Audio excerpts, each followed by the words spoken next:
I married a powerful figure in the capital, yet I live in constant fear of my true identity being exposed. This is because I heard he despises fakes, even throwing away imitation items in his own home. I meticulously planned a 10,000-word escape strategy overnight, but accidentally sent the escape route to him. He actually chased me to the airport overnight and dragged me back. Not only did he not kick me out of the house or demand compensation, instead, he held me in his arms and questioned, "We've only been married for 3 months, and you're already tired of me." I married the powerful Jason Smith from Beijing's elite circle in place of the real heiress. After the marriage, I accidentally overheard that he hated fakes the most. I thought he was warning me, so I faked my death overnight. But I accidentally sent the fake death route, meant for the real heiress, to him instead. That night, he sneered angrily. "We've only been married for 3 months, and you're already tired of me." I married the powerful Jason Smith from Beijing's elite circle in place of the real heiress. After the marriage, I was always on edge, fearing that if my identity was exposed, he would take back the 30 million yuan allowance he gave me every month. Everything was perfect, until recently. Jason seemed to have discovered my identity, and would occasionally give me subtle warnings. For example, the maid was wiping a newly acquired antique vase. He glanced at it, and immediately his face turned cold. "Take it out and throw it away. No fakes are allowed in this house." As the fake myself, I tremblingly withdrew my foot that was about to go down the stairs. It's over. I'm really done for. He's already figured out who I am and is starting to pressure me. Maybe he's just waiting for me to confess so he can legitimately take back my 30 million monthly allowance. Oh, no! I'm in agony, but I don't dare confront Jason directly. I huddled in my room, watching Jason leave from the window.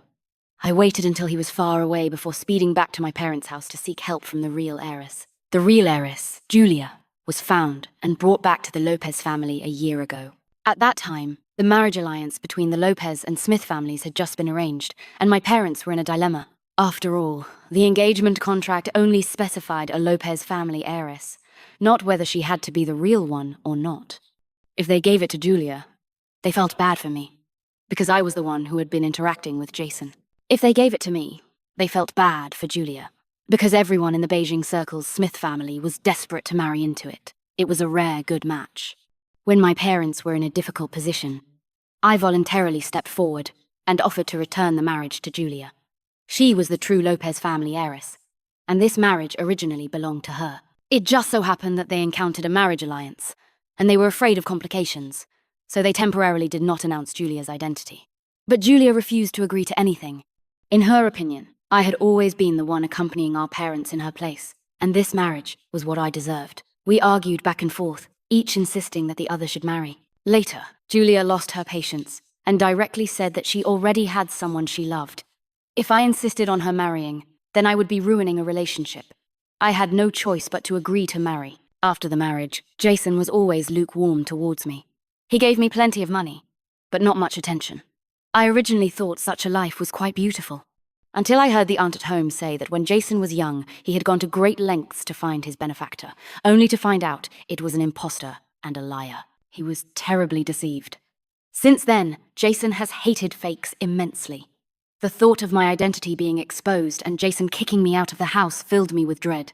After all, the person he was supposed to marry was the Lopez family's daughter, not me, Isabel. When he finds out he's been deceived, he might even sue me for compensation. I couldn't feel beautiful anymore. After I finished recounting the recent predicament I was in, Julia finally bothered to look up from her novel.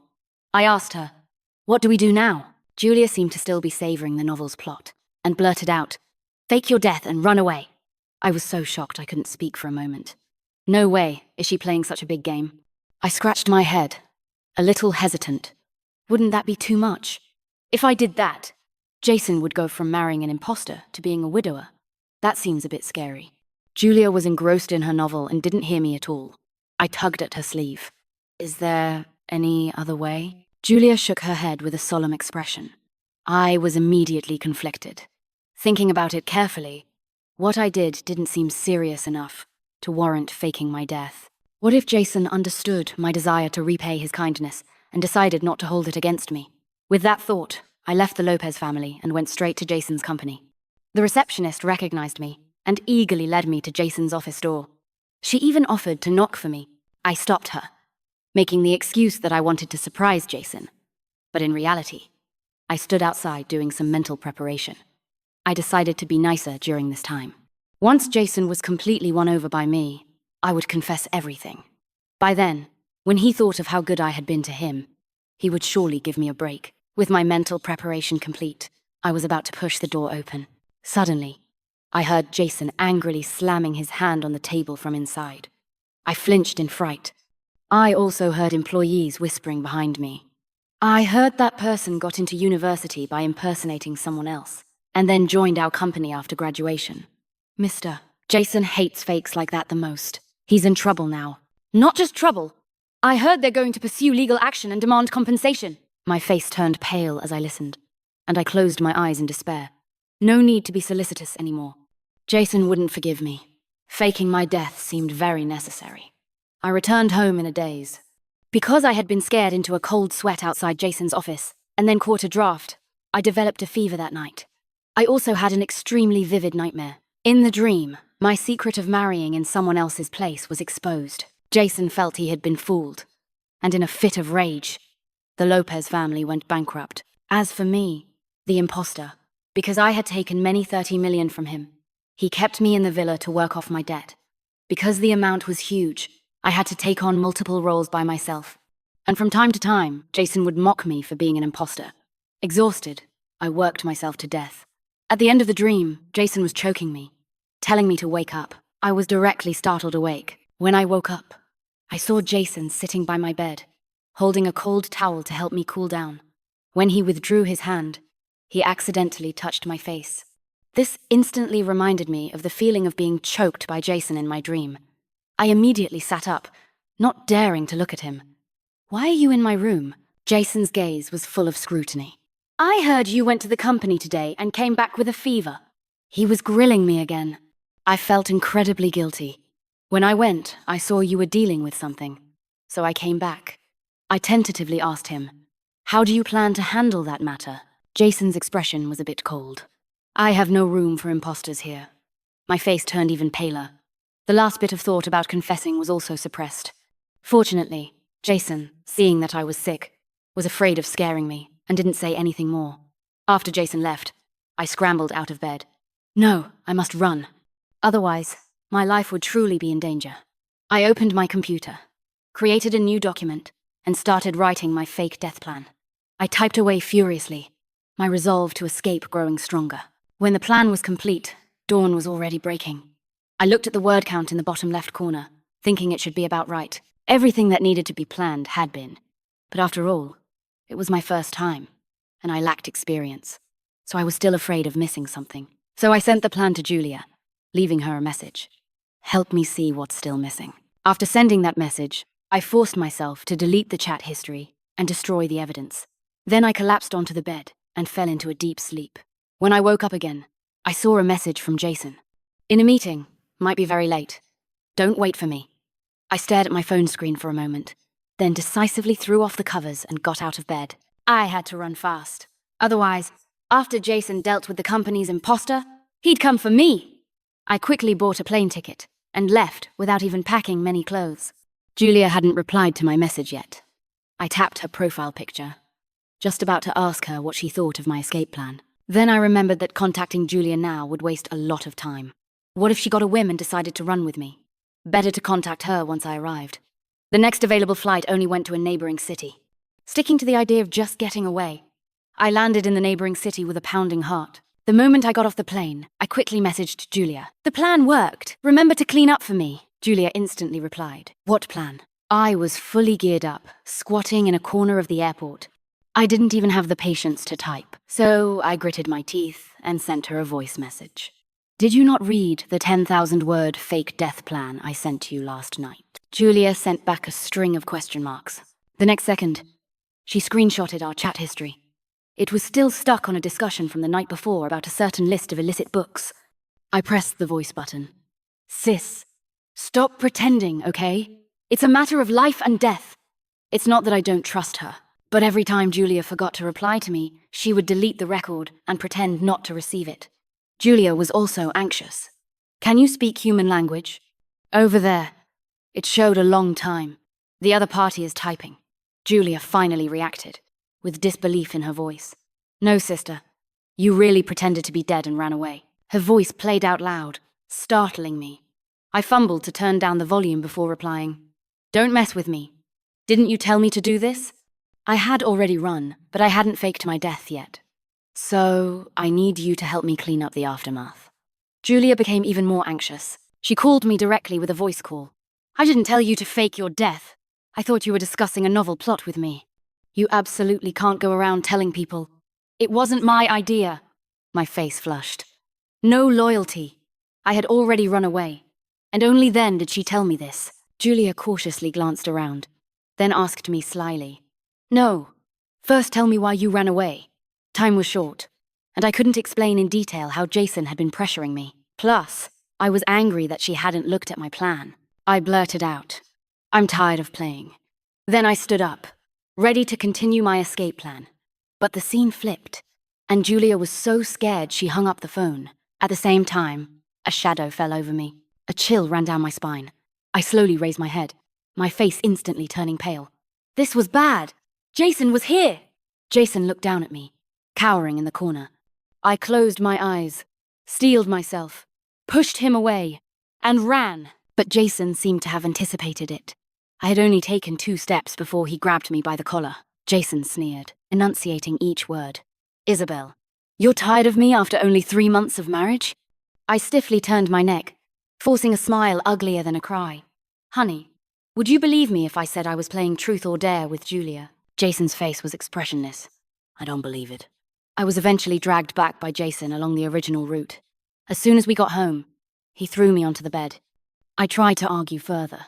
We were really playing truth or dare. If you don't believe me, call her and ask. With the understanding Julia and I had, she would definitely help me lie.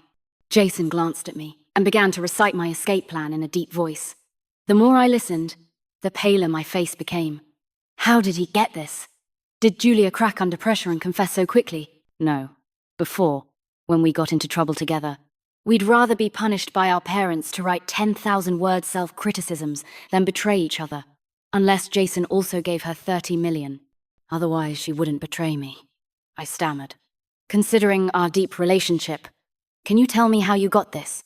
If Julia really betrayed me, I would use my last breath to report to my parents about her ordering 8 male models at once. Jason smirked. Relationship? You're already tired of me. What relationship do we have? All right. It seems he's not going to let me off the hook. I spread my hands, closed my eyes, and resigned myself to death. Just kill me! I waited for a long time, but Jason made no further move. I couldn't help but secretly open my eyes to observe the situation. Jason bent down and trapped me in his embrace.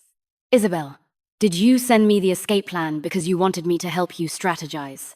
I jumped up in surprise, nearly hitting Jason's nose. What? Send him the escape plan? That's alarmist. Seeing my shocked expression, Jason showed me our chat history. My sharp eyes caught his avatar. Why are you using the same avatar as Julia? I was so tired after staying up all night writing the plan that I could barely open my eyes. No wonder I sent it to the wrong person. Jason tossed his phone aside and said calmly, If you can use matching avatars with her, why can't I use a couple's one with you? It hit me like a ton of bricks. The avatars Julia and I used were a set of 3 pictures. One pair was best friends' avatars. The other pair was a couple's avatars. I happened to be using the middle one. Realizing something, I stammered. Then why are you using a couple's one with me? Wasn't he trying to warn me because he found out I was an imposter? Wasn't he planning to kick me out and demand compensation? What did he mean by using a couple's avatar? And a cartoon one at that? Jason frowned and retorted. You're my wife. Why can't I use a couple's one with you? Do you know how long it took me to find this avatar? It was hard for him to collect all these avatars one by one. I opened my mouth, thinking that Jason seemed to like me a little. Maybe I should just confess now.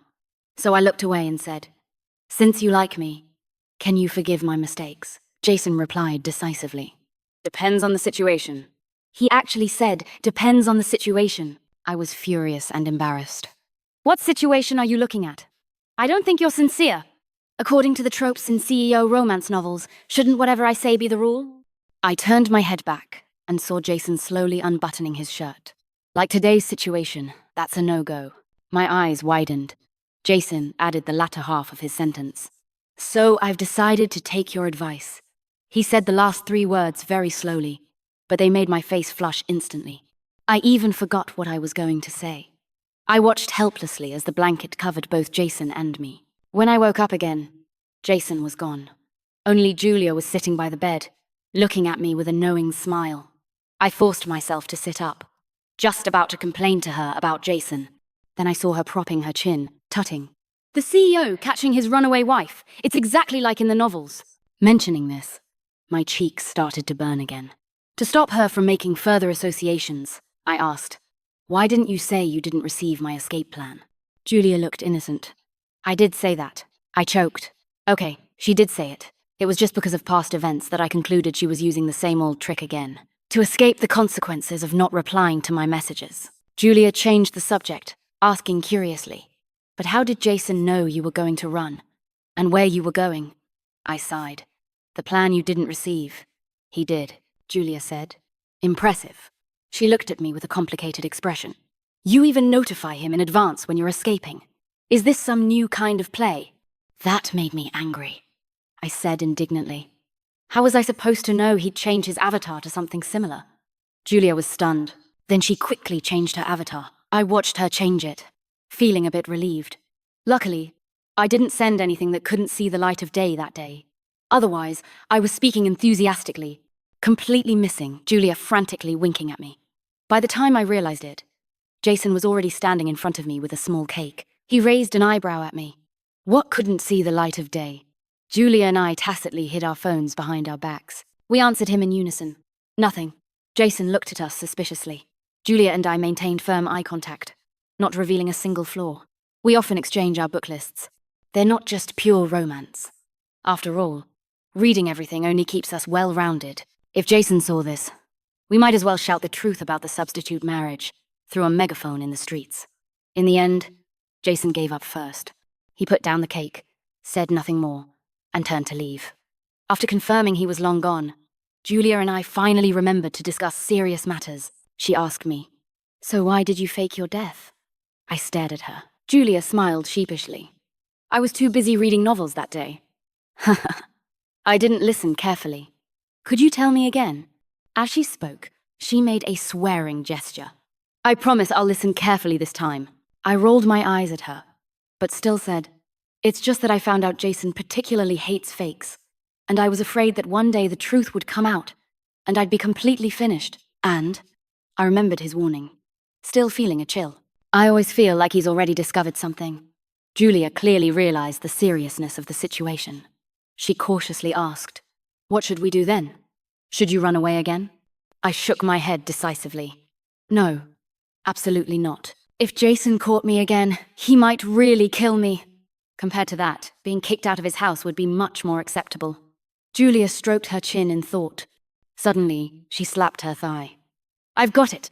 I see he's quite fond of you now. If you try a little harder, and make him love you so much that he only sees you, and not the identity of the Lopez family's daughter, wouldn't that solve everything? When the time is right, you can subtly reveal your identity, and everything will be fine." I hesitated. Will that really work? I had already tried every possible way to test the waters last night. Unfortunately, I couldn't figure out if Jason minded the arranged marriage. Julia patted her chest and guaranteed, "Don't worry. I've read a lot of books of this type, and I know best how to handle men." Seeing that I was still indecisive, she suddenly held my hand and played the emotional card. "Forget everything else. What if Jason takes his anger out on our Lopez family?" I haven't even had a few good days yet, and the male model I'm sponsoring through his work-study program is still waiting for my financial support. I can't be broke. Although I was a bit speechless, I was still persuaded by her. She had a point. No matter what, I couldn't let Jason take his anger out on the Lopez family. Seeing me relent, Julia was overjoyed. She was counting on her fingers. I don't know what she was calculating. Anyway, her mouth was almost grinning from ear to ear. She raised her hand and swore to the heavens, "I will definitely help you win him over." That evening, while Jason was taking a shower, Julia had someone send me 5 bottles of red wine. There was also a set of pajamas in the box. I messaged her, "What's the game plan?" Julia replied with a lecherous emoji. I instantly understood. She wanted me to put on these pajamas for Jason to see. Are you kidding? If I really wore them, I probably wouldn't be able to get out of bed for the next week. Julia sent a long message. After I got home, I reread a lot of those CEO romance novels I used to read. They totally fall for this stuff. Then I put myself in their shoes and realized I like it too. Just do what I say. It'll definitely work. I was speechless. I closed my phone without reading the rest of the messages. Before I could hide the pajamas again, Jason had already come out of the bathroom. I could only hastily cover myself with a blanket, leaving only the few bottles of red wine exposed. Jason's gaze fell on the red wine, and he raised an eyebrow. Want a drink? I looked at his slightly open bathrobe, and a plan quickly formed in my mind. I can't play sophisticated, but I can play dirty. I'll get Jason drunk later and then test his tolerance for the stand in marriage. If he can tolerate it, then everyone's happy. I just need to find a suitable opportunity to come clean with him. If he can't tolerate it, I'll take advantage of his drunkenness and make him say, I don't mind himself, and record it, just in case. If it ever comes to light, I'll have a chance to play dirty. But before I could even nod, Jason closed the box first. No, you just had a fever the day before yesterday. You can't drink. I wasn't reconciled. I don't have to drink. Hearing this, a hint of a smile appeared in Jason's eyes. So you want to get me drunk? After getting me drunk, what then? What do you want to do to me? I retorted, my face flushed. Can you stop thinking nonsense? What could I possibly do to you? Jason continued, unperturbed. Actually, you don't even need to get me drunk. I'd cooperate with you anyway. His words made me both shy and anxious. I pounced on him, covering his mouth to force him to shut up. After he had had enough of my embarrassed and annoyed expression, Jason grabbed my wrist and pulled me into his arms. So, what exactly do you want to do? I gritted my teeth, deciding to push through with the plan. I pinched my thigh hard, and tears instantly welled up in my eyes. Jason, if you find out I've been hiding something from you, can you forgive me? Jason was startled, and he lifted his bathrobe to wipe my face. What is it? Even though he wiped carefully, he still smeared tears all over my face. I grabbed his sleeve, stopping him from wiping further. Promise me first. Jason thought for a moment. All right, I guess. Except for things like yesterday. I can pretty much forgive you for anything. Pretty much? This level seemed acceptable, so I quietly slipped out of his embrace and faced him, lowering my head. It's just that. I'm not actually the real Lopez family heiress. The person you were supposed to marry back then wasn't me. I'm sorry. I shouldn't have lied to you for so long. All the money you gave me, I'll transfer it back to your account tomorrow. As for why not tonight, that's because I wanted to earn one more day's interest. That's a lot of money. Jason paused slightly. I know. I was bracing myself for Jason's anger, head down. Hearing that, I suddenly looked up, staring at him in shock. You knew? Jason nodded. Yeah. Wasn't the one who came to the house today the real Miss Lopez? When I got married, I made it clear that I was marrying Isabel. Now it was my turn to be stunned. Oh, right. When Julia came to the house this afternoon, Jason didn't ask me who she was. He obviously already knew her. But I was so busy planning the confession with Julia that I didn't notice these details at all. My thoughts started to get a little muddled. Since you knew, why were you subtly hinting at me the other day? All that talk about how fakes weren't allowed in the house. How he hated fakes more than anything. It was clearly meant for me. After all, besides that vase, there weren't any other fakes in the house, were there? Jason frowned. When did I hint at you? With my persistent reminders, he finally remembered. He then rubbed his temples speechlessly. That wasn't meant for you at all. I married Isabel, and your name is Isabel. What kind of fake is that? This logic seemed to make sense. My tense nerves immediately relaxed. Why didn't you tell me you knew earlier? You had me worried for so long. I even stayed up all night writing a 10,000-word escape plan. I still haven't recovered. Jason looked at me with a half smile. So you ran away because you were afraid I'd settle accounts with you. I wanted to be stubborn, but remembering the consequences of being stubborn last time, I nodded honestly. Jason continued to ask, Haven't you gotten tired of me? My neck stiffened. I didn't want to nod and didn't dare to shake my head. Jason's hand touched my waist. It seems you've gotten tired of me after all. It was clearly a very tense moment, but I couldn't help but laugh. He touched my ticklish spot. I grabbed his hand and quickly begged for mercy. Not tired. Really not tired. I wouldn't get tired of you in 100 years. Jason chuckled. Then he found the pajamas I had hidden under the covers. He strictly carried out what Julia had said. All those domineering CEOs fall for this. Fortunately, Jason still had some humanity. He let me stay awake and talk to him. Not long after we talked, Julia's message came. Her tone was excited. How was it? Did my method work? Strangely, both my phone and Jason's rang at the same time. I hid my phone and reached out to him. Let me see. Jason obediently handed it over. He explained. After you ran off, I secretly asked her why. She said it was because I wasn't attractive enough to you, and told me to give her 10 million, guaranteeing she could make you fall for me. She really was playing both sides. I'll have to make her split it with me later. After I finished looking through the chat history, I asked him again, how did you know who she was? When Julia was found and brought back, she happened to overhear Jason mentioning the arranged marriage. To avoid further complications, her identity was temporarily not disclosed to the public. Logically, Jason shouldn't have known who she was. Jason sighed helplessly. Not only do I know who she is, I also know that you're the one who brought her back. Thinking back to those days, I couldn't help but smile. It was my first time going to a bar with a few friends, and it was all very new. While looking around, I happened to see Julia, who was working part-time, being harassed. I was full of righteous indignation at the time, chased off the hooligans, saved Julia, and even promised to find her a safer part-time job. Julia was very grateful to me, and when we met again, she insisted on treating me to a meal with her newly earned part-time salary. I couldn't refuse her kindness, so I agreed. By then, Julia had washed off her heavy makeup. The more I looked, the more familiar she seemed, so I immediately took some hair for identification. Actually, ever since I was adopted, I've been helping Julia's father and mother look for their biological daughter. Every time I met a girl of similar age who resembled them, I would try to get a DNA test. After dozens of disappointments, good news finally arrived. Julia was the long-lost daughter of the Lopez family. Because we already knew each other, and I helped her find her parents. Julia and I have always had a good relationship.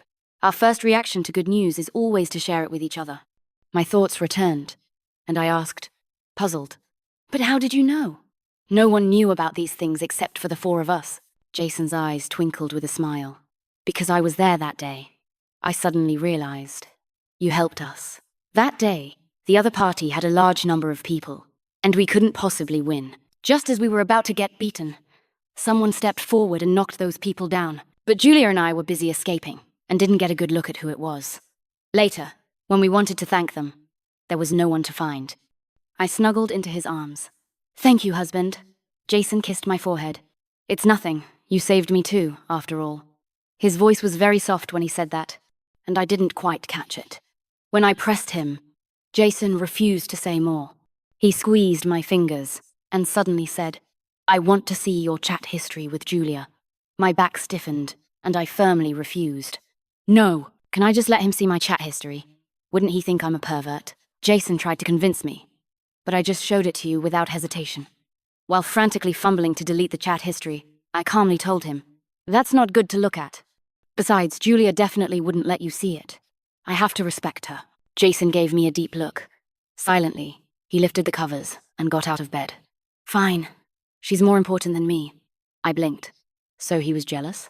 Jason slowly shuffled to the door, then turned his head to secretly look at me. After confirming that I had no intention of coaxing him with the chat history, his steps became firm and decisive. I finally realized Jason had run away from home because he was jealous of Julia. Before getting dressed and going out to coax Jason, I first sent him a message. Honey, where are you?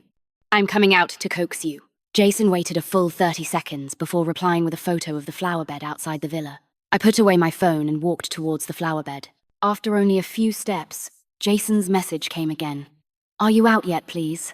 I saw him in the distance, standing in front of the flower bed like he was being punished, and called out to him. Jason, let's go home.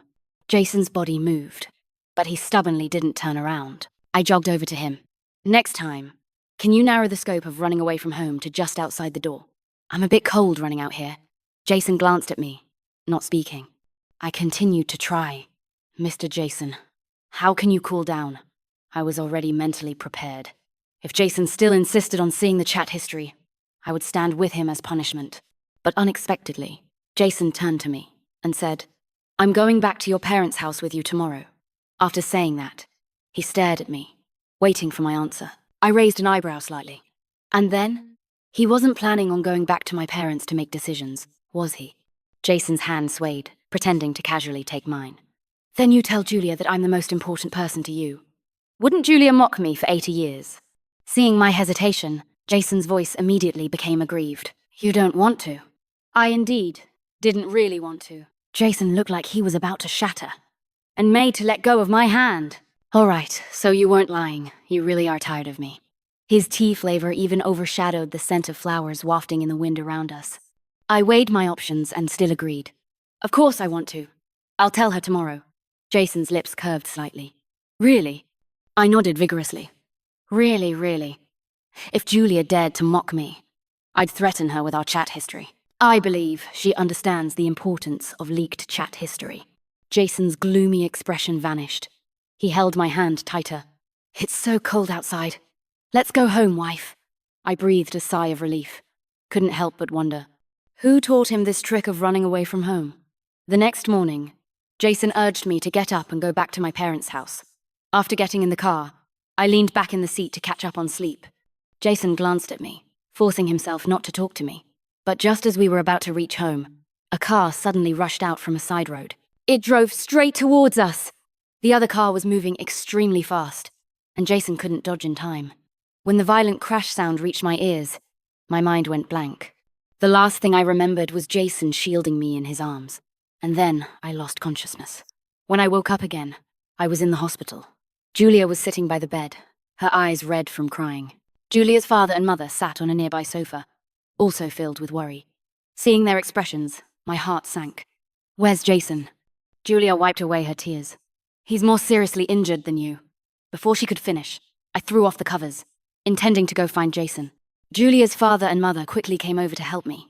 Jason was still in surgery. Leaning against the corridor wall, my mind was blank, and I could barely breathe. Julia and her parents were softly comforting me, but I couldn't hear a word. I just silently made a wish in my heart.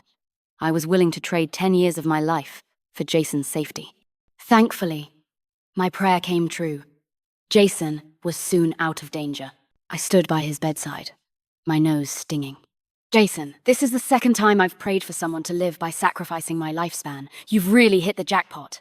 When I was a teenager, I once saved a severely injured person. At that time, I was at a loss, afraid that a vibrant life would pass away before my eyes, and all I wanted was for him to live.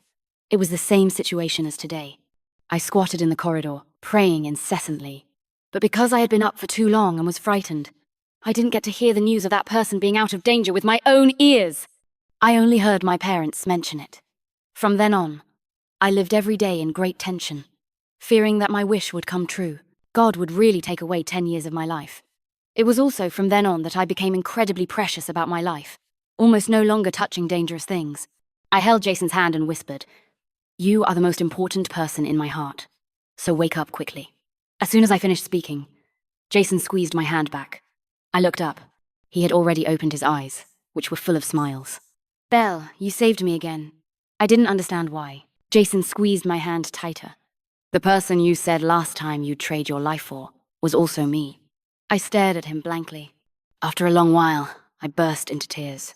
"You alone took 20 years from me." Jason fumbled to wipe my tears, searching everywhere but couldn't find any tissues. He gritted his teeth, raised his arm, and was about to use his hospital gown to wipe my tears. I quickly dodged, crying even louder. "Why is it always you? Is he unlucky? Or am I unlucky?" Jason chuckled. "It's okay. I just told God to give you my years to make up for those 20 years, I mumbled. "Then maybe let's just forget about it." Jason reached out and wiped away my tears. He said he'll let us accompany each other well until old age. I broke into a smile through my tears. Just then, Julia pushed open the door and rushed in. "What happened? Why are you crying?" Before she finished speaking, she turned her head and saw Jason awake. She was speechless. "I thought something big had happened. You scared me," she complained while quietly closing the door. Jason recovered very well and was discharged from the hospital not long after. Julia's father and mother handled everything during that time. I heard the perpetrator was the father of the impersonating employee. The impersonation incident was exposed, and the son had to bear legal responsibility, coupled with the fact that the person who was impersonated was their former neighbor. Once this matter was exposed, their family could no longer gain a foothold in the village. Later, they learned that the company would seek compensation, and in a fit of rage, they went to extremes. Jason and I unanimously decided to pursue this to the end, to make that father and son pay the price they deserved. One day after I was discharged from the hospital, Jason and I were chatting late at night. Somehow, he started bickering with Julia again, insisting that I say I only loved him. At first, I refused, and he touched his already healed wound, crying out in pain. I had no choice but to ask him to speak first. But Jason, as if he had been waiting for a long time, rolled over and propped his hands on the headboard, speaking with utmost seriousness. Then, soft, dense kisses fell on my face. At the peak of our passion, I whispered back to him, "I only love you too."